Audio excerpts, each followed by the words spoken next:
absolutely honoured and delighted to have been invited to this South Asia Food Systems Regional Consultation and to have the chance to share with you my own understanding of where food systems can go in the coming months and years, and how that process of food systems transformation is being supported through the follow-up to the United Nations Food Systems Summit of September last year.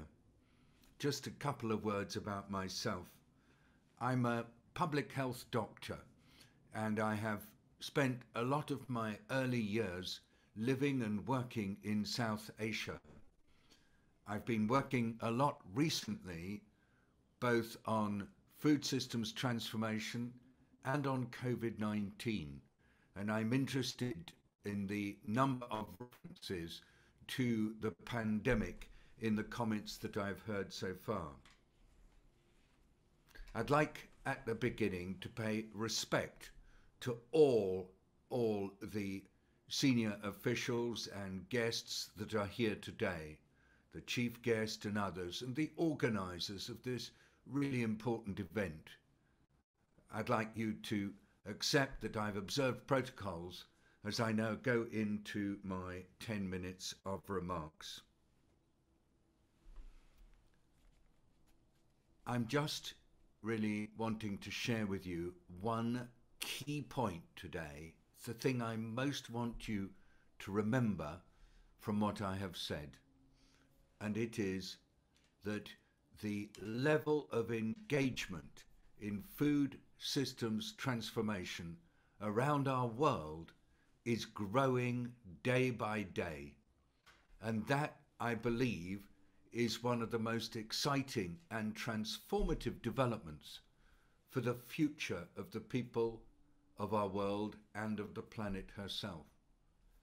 Quite simply, there is growing understanding that if food systems can be transformed, then the world has a much better chance of achieving the Sustainable Development Goals, which means a much better world for my children, my grandchildren, and their children. Looking ahead, I believe that we've started to turn a corner. But there's such a long way still to go, and it's that I want to talk about right now. I mean, already you've heard in the presentations today that shifting from a focus just on food security to one where we consider food systems is not just a change in words. It's a real shift in how we view food and the place of food in our daily lives. I sometimes call it the wide-angle approach to food, recognizing that food has an enormous influence on people's health and well-being, as well as the health and well-being of the planet. And that perhaps it's best to say, we know that food is key for nutrition and health. We know that food and the way food is produced is vital for the future of our environments and ecosystems. We know the importance of food in climate, actually, that if we get food production right, we can reduce greenhouse gas emissions and food can be better adapted to climate change. And then food production is key to the future lives and livelihoods of people all over the planet, particularly in rural areas, especially women and especially young people. So these four dimensions of food, nutrition and health, environment and ecosystems, climate and rural prosperity, particularly for women and children, are key to thinking in terms of food systems. And when we think in terms of food systems, we also don't just think about what's produced, even though that's absolutely the heart of everything, but we think about the people involved in food production, the people involved in consumption, the people involved in processing, the 2 billion plus people whose livelihoods come from food and food systems. They are absolutely essential. And we also think of the planet on which all food production depends. And so food systems thinking is about food, people and planet, and the relationships between them at all times.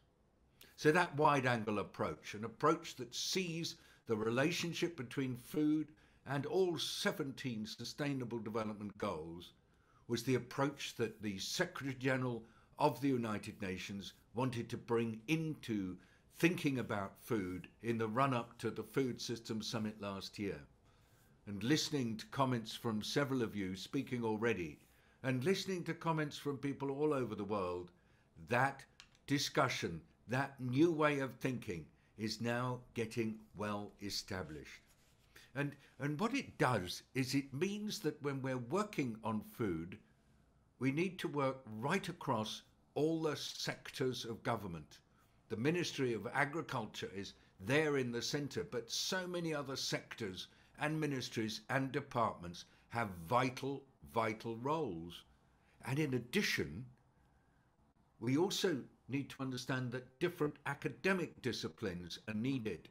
Social sciences, natural sciences, geographical sciences, biological sciences, all coming together in an interdisciplinary way.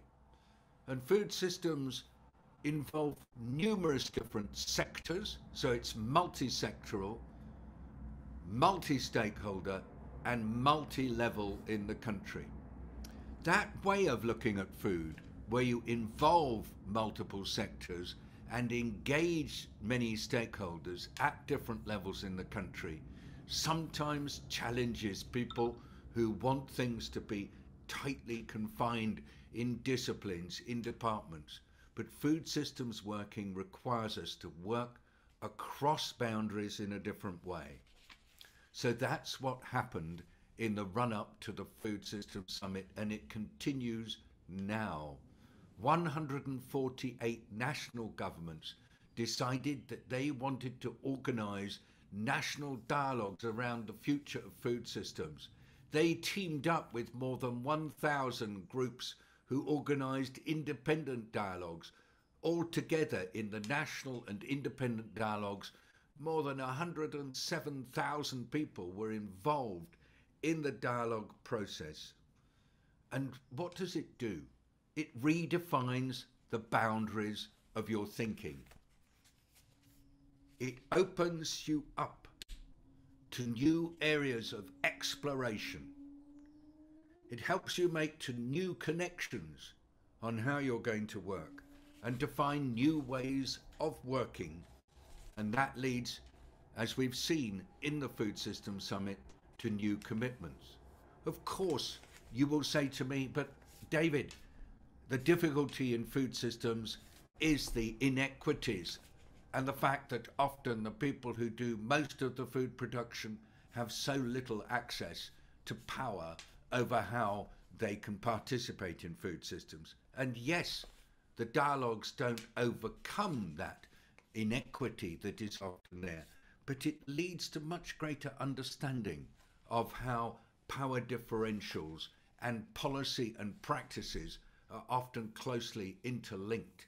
And it shows that, as we've heard already, through organisation and working together, some of these challenges of inequity can be addressed in practice, and we see it happening from movements of farmers and those who are working in food processing and food transport and food retailing, that they're coming together and working together in order to exercise their rights and to make sure that they can contribute better to sustainable and equitable food systems of the future. So I've told you that there's been a huge number of countries involved in this process. Just to summarise, 148 countries undertaking food systems dialogues. And then out of those countries, more than 111 of them working on pathways to the future of their food systems.